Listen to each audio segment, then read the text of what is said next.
Legit kaya yung pautang nitong bagong loan app na to na nag-offer daw siya ng 6 months na loan term. Medyo natuwa ako sa kanyang loan details kasi meron siyang offer sa akin na 2,000 and yung loan term ko nga sa kanya is 6 months. Then yung per month ko is nasa 364 pesos. And kinalculate ko yung total, magiging total nun.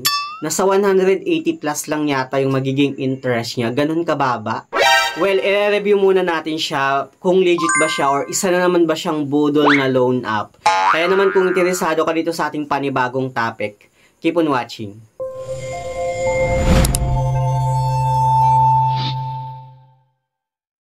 Hello guys, it's Sir Mariano and welcome back to my YouTube channel.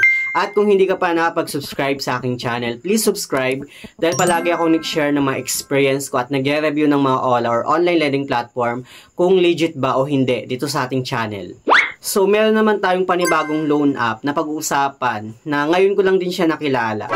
Medyo na-curious ako sa loan app na to kaya din download ko siya at chinek ko kung okay ba siya, kung legit ba siya or isa na naman siyang budol na ola. And based nga doon sa kanyang loan details, 6 months daw yung loan term payment niya. Ganun katagal yung ino-offer niyang loan term payment.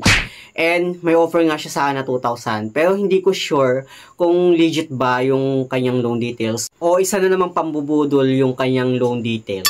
Anyway, wag na natin itong patagalin. Ito ngang loan app na tinutukoy ko ay ito ngang si Money Madali Cash Loan Agad na pagmamayari ni Money Madali Team. At dito sa baba niya, makikita natin na 10,000 na daw yung kanyang downloads at meron na rin siyang 4.9 na stars.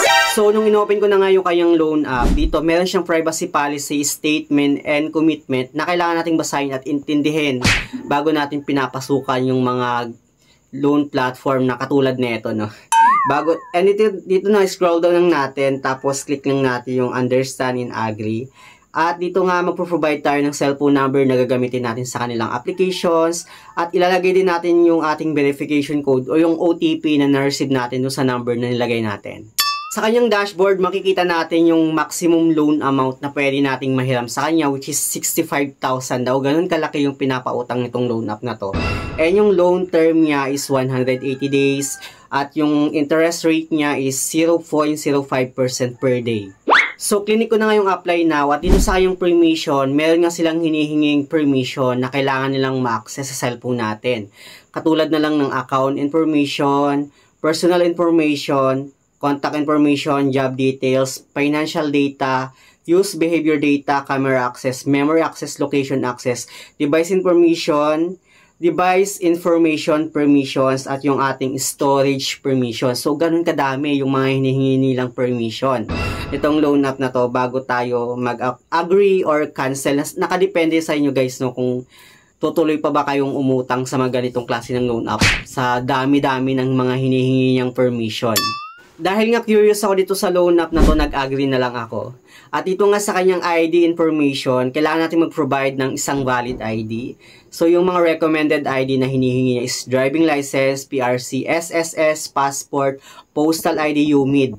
So, if ever na wala kang ID doon sa recommended ID niya, meron namang other options dito. At ito nga, TIN, voter ID, national ID, pag-ibig, or health card. Pipicturean din natin yung front ng valid ID natin. Tsaka tayo magsi-selfie verification para ma-verify na tayo talaga yung umuutang sa kanilang application. Then, pagkatapos nun, may pipilapan pa tayong mga ibang information guys, no? Hindi pa tapos.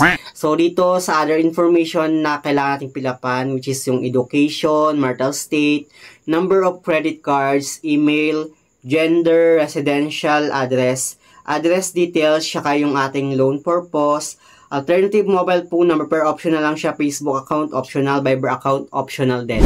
Sa kanyang work information naman, pipilapan natin dito yung ating company name, company address, address details, company phone number, professions, work experience, monthly salary, tsaka yung payday. Sa profession guys, no, makikita natin yung mga pwedeng mag-apply: student, police, doctor, government staff, professional specialist, teacher or teaching staff of FW, unemployed, self-employed or business owner, factory worker, contract employee, BPO worker, housewife, or others. Ang daming pwedeng mag-apply dito sa loan app na to. Even estudyante, pwedeng nga daw mag-apply sa kanya. Pagdating naman sa contact information or emergency contacts, bali 5 yung hinihingi ang contact reference. Then after no, dito sa kanyang withdrawal information, magpo-provide naman tayo ng e-wallet or bank account kung saan natin ma-receive yung pera na hihiramin natin sa loan app na to. At dito nga, ipi-fill upan din natin yung ating first name, middle name, last name, yung e-wallet account at refit e-wallet account. At dito na nga tayo sa kanyang loan confirmation. Dito, meron nga siyang offer sa akin na 2,000 at yung loan term niya is 180 days daw. At dito sa baba niya, sabi niya dito 6 periods. So, chinek ko ng maigi yung repayment schedule niya.